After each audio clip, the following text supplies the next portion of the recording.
अब ये बताइए, 1 लाख रुपया है किसी के पास, अभी इन्वेस्टमेंट करना चाहता है, तो SIP के जरिए करे, इक्विटी म्यूचुअल फंड में जाए, लमसम डाले म्यूचुअल फंड में, या स्टॉक मार्केट में लमसम डाले? देखिए, अभी हम हाई से ऑलमोस्ट 21%, 15-18% करेक्टेड हैं, यानी कि पीक से नीचे हैं।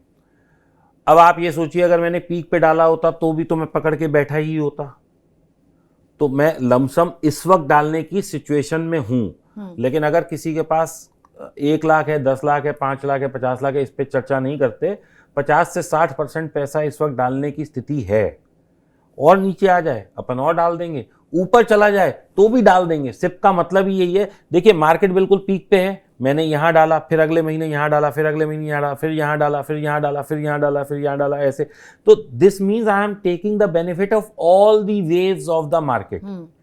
मैं ऊपर भी ले रहा हूं, मैं बीच में भी ले रहा हूं, मैं नीचे भी ले रहा हूं, फिर ऊपर जा रहा है, फिर ले रहा हूं, फिर नीचे आ रहा है, फिर ले रहा हूं। सो दिस इज, यही तो एक हमारा जो इंटेंशन ऑफ सिप है वो यही तो है कि हम लोग सिस्टमैटिक कर रहे हैं, यानी कि हम ऊपर भी ले रहे हैं, बीच में भी ले रहे हैं, नीचे भी ले रहे हैं, फिर ऊपर ले रहे हैं। एक साथ पूरा पैसा नहीं डालिए, कभी भी नहीं, थोड़ा सा स्टैगर्ड वे में आप डालिए। बिल्कुल। अब बात होती है एसेट एलोकेशन की। पहले एसेट ही इतने कम थे हमारे पास, इन्वेस्टमेंट के प्रोडक्ट इतने कम थे। अब इन्वेस्टमेंट के प्रोडक्ट मेरे पास इतने हैं, उसको कैसे मैं डाइवर्सिफाई करूं? मेरा एक आइडियल पोर्टफोलियो कैसा होना चाहिए? अगर 100 रुपए है, वो 100 रुपए में आप कितना किसको एलोकेट करेंगे? देखिए, मैं ना आपको एक बहुत अच्छा पोर्टफोलियो बताता हूं, जो कि मतलब मेरे 10-12 साल के तजुर्बे से ऐसा एनालाइज किया गया है कि इस तरह का जो वो होता है पोर्टफोलियो, वो बहुत अच्छा रिटर्न देता है। सबसे पहले हमें अपने लाइफ में स्टेबिलिटी चाहिए, हमें इमरजेंसी फंड चाहिए, हमें ऐसा पैसा चाहिए कि कल को मुझे निकालना भी पड़ सकता है। तो मैं 15% अपना पैसा जो है वो FD ना करके मैं डालूंगा लार्ज कैप म्यूचुअल फंड में। अब मैं ये आपको सिप फॉर्मेट बता रहा हूं, मैं ये नहीं कह रहा कि आप लमसम डाल दीजिए, मैं सिप फॉर्मेट बता रहा हूं। अब हमें नहीं पता कि ये दर्शक 100 रुपये बचा रहे हैं, 1000 बचा रहे हैं, 10,000 बचा रहे हैं, 1 लाख बचा रहे हैं, 5 लाख बचा रहे हैं, परसेंटेज में हम बात कर रहे हैं, तो that is same for all. तो 15% पैसा मुझे डालना चाहिए लार्ज कैप म्यूचुअल फंड में। अब ये मुझे स्टेबिलिटी देगा, बाजार की उतार चढ़ाव में कम बढ़ेगा, कम घटेगा, लेकिन एक मुझे कभी भी इमरजेंसी में पैसा चाहिए तो ये मेरे को प्रोटेक्शन देगा। लेकिन मेरे को सिर्फ प्रोटेक्शन नहीं चाहिए ना, मुझे तो ग्रोथ चाहिए। कमाना है मुझको। अभी आपने जैसे बैठते ही कहा कि पैसा कमा ही नहीं पा रहे लोग, तो आपको 30% ऑफ योर मनी वो डालना है मिड कैप म्यूचुअल फंड में। यानी कि मैं यहां से उन कंपनियों में पैसा लगा रहा हूं जो आगे आने वाले 15-20 सालों में बड़ी बन सकती हैं, यानी कि they can become large cap. तो मैं एक बेट, सिक्योर्ड बेट है थोड़ी, लार्ज कैप से तो ज़्यादा रिस्की है लेकिन स्मॉल कैप से सिक्योर्ड है। तो मैं रिस्क थोड़ा बढ़ा रहा हूं और एलोकेशन भी बढ़ा रहा हूं, क्योंकि मैं जो ये पोर्टफोलियो बना रहा हूं ना प्रियंका जी, मैं ये सोच के बना रहा हूं कि ये 15-20 साल चलने वाला है। ये कृपया करके मैं हाथ जोड़ के निवेदन कर रहा हूं, जो साल, 6 महीने, 2 साल के लिए पैसा जिन्हें चाहिए वो पैसा सिर्फ FD में लगाएं। जिन्हें 4-5 साल में भी पैसा चाहिए वो भी लोग पैसा FD में लगाएं। आपको लग रहा है आज आपके पास 1-2 लाख रुपए हैं और मुझे तो 1 साल बाद चाहिए, प्रॉपर्टी में इन्वेस्ट करना है, बच्चे की शादी करनी है, पढ़ाई में भेजना है बच्चे को, तो आप पैसा FD में लगाएं और कोई विकल्प नहीं है। क्योंकि ये सारे इंस्ट्रूमेंट नीचे जा सकते हैं, जहां अभी हैं यहां से और भी 10-20% जा सकते हैं। मैं कोई भगवान नहीं हूं, ना ही मैं ऑपरेटर हूं, ना ही मैं कोई FII DII हूं कि मैं कहूंगा कल मार्केट ऊपर तो ऊपर, और ना ही मुझे भगवान ने डोनाल्ड ट्रंप साहब की तरह ट्वीट की पावर दी है कि मैं ट्वीट करूंगा मार्केट हिल रहा। तो मेरे साथ ऐसी भी कोई वो नहीं है। तो कुल मिला के बात क्या है कि ये जो पैसा आपने लगाना है, ये अगर आपका 15% लार्ज कैप, 30% आपने कह दिया मिड कैप, 15 से 20 साल का टाइम होराइजन अगेन। अब इसके बाद हमें और थोड़ा ज्यादा रिस्क लेना है, क्योंकि मेरे पास 30 साल का समय है जी। अब स्मॉल कैप क्या होता है पहले ये समझ लेते हैं। वो छोटी मंझोली कंपनियां, छोटी ही कहूंगा, मंझोली नहीं, छोटी से और छोटी कंपनियां जो अभी अभी कॉर्पोरेट गवर्नेंस के रडार में आई हैं, यानी कि दे हैव लिस्टेड देमसेल्फ, लेकिन वो हैं अभी भी लाला टाइप से, थोड़ी सी बेटर हैं लेकिन ग्रो करने की क्षमता रख रही हैं, तो वो स्मॉल कैप है। लेकिन इनमें क्या होता है, 100 कंपनी अगर चलती हैं, मतलब 100 कंपनी होती हैं, तो 100 में से 20 तो बहुत अच्छा परफॉर्म करती हैं, लेकिन 80 शायद लॉस दे दें, और 5, 7, 10, 15 तो ऐसी भी होती हैं जो जीरो हो जाती हैं। क्योंकि कॉर्पोरेट गवर्नेंस इश्यूज होते हैं, प्रोडक्शन की इन्हें इतनी समझ नहीं होती, क्योंकि अभी अभी बड़े बने हैं तो उतना बड़ा स्केल कई दफ़ा नहीं हैंडल कर पाते। तो इसमें भी हम 15% डालेंगे, यानी कि 15% large cap, 30% mid cap, 15% small cap. मेरा 60% पैसा लग गया बाजार में। अब इसके बाद जी 15% पैसा मैं डालूंगा गोल्ड में, which is an evergreen investment. सारी दुनिया में हमने सुना है कि सोना है सदा के लिए, वैसे पहले हीरा था लेकिन अब सोना है सदा के लिए। And over a period of time gold has proven it's worth. और हर कंट्री की रिक्वायरमेंट है सोना, क्योंकि अगर किसी भी कंट्री को नोट छापने हैं, करेंसी बढ़ानी है, अपना जीडीपी एक्सपेंड करना है, तो उसे सोना खरीदना ही पड़ता है, क्योंकि इकोनॉमी का मूलभूत आधार है सोना।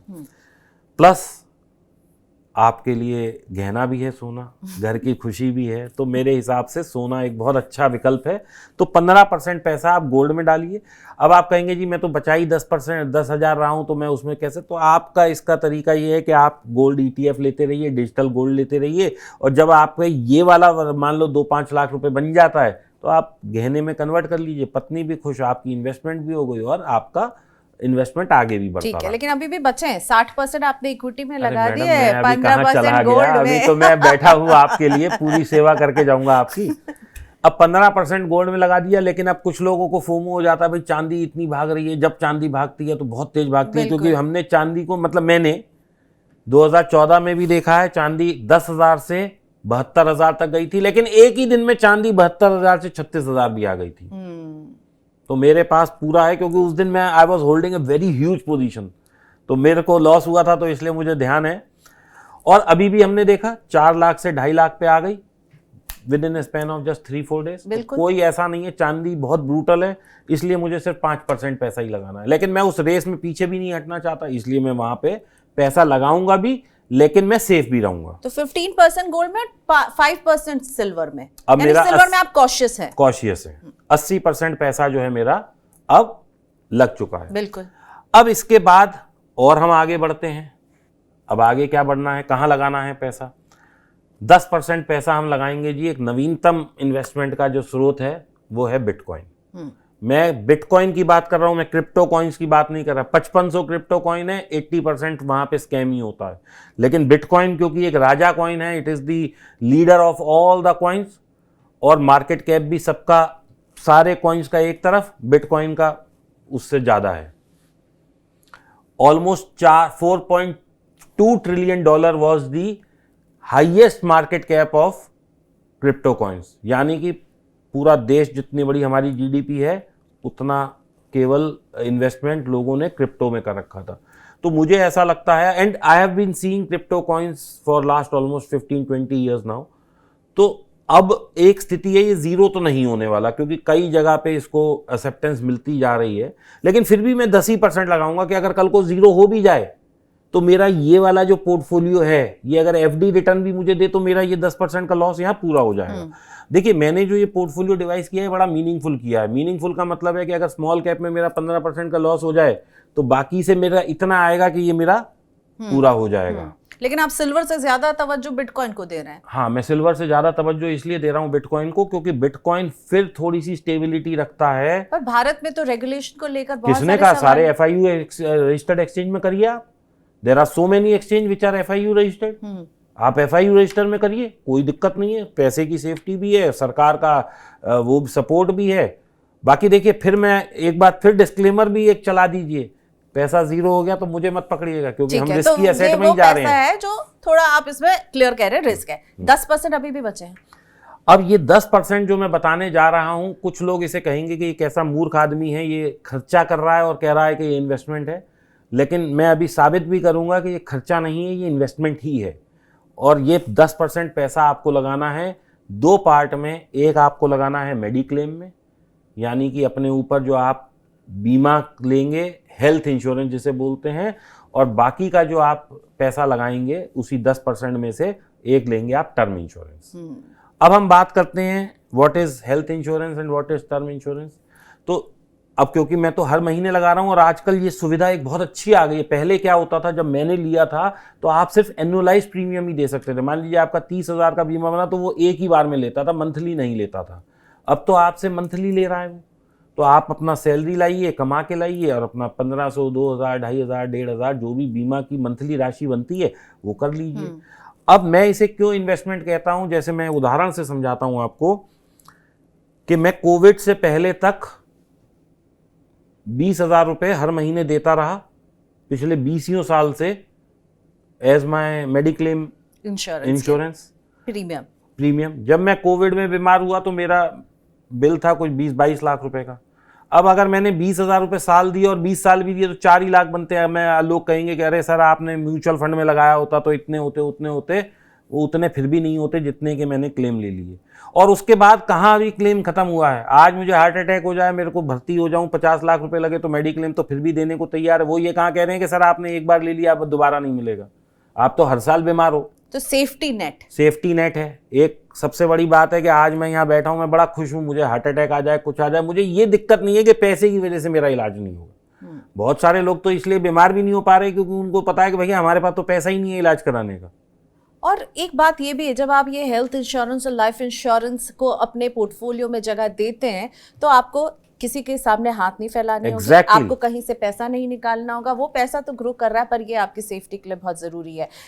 दीपक जी से मैं बिटकॉइन वाले बिट में अग्री नहीं करूंगी पर ये बहुत इंपॉर्टेंट है। देखिए बिटकॉइन में हम आप एग्री नहीं करेंगी तो कोई बात नहीं है। आज से 10 साल पहले या 5 साल पहले, 6 साल पहले, कोविड से पहले लोग जो है डिजिटल पेमेंट पे भी एग्री नहीं कर रहे थे।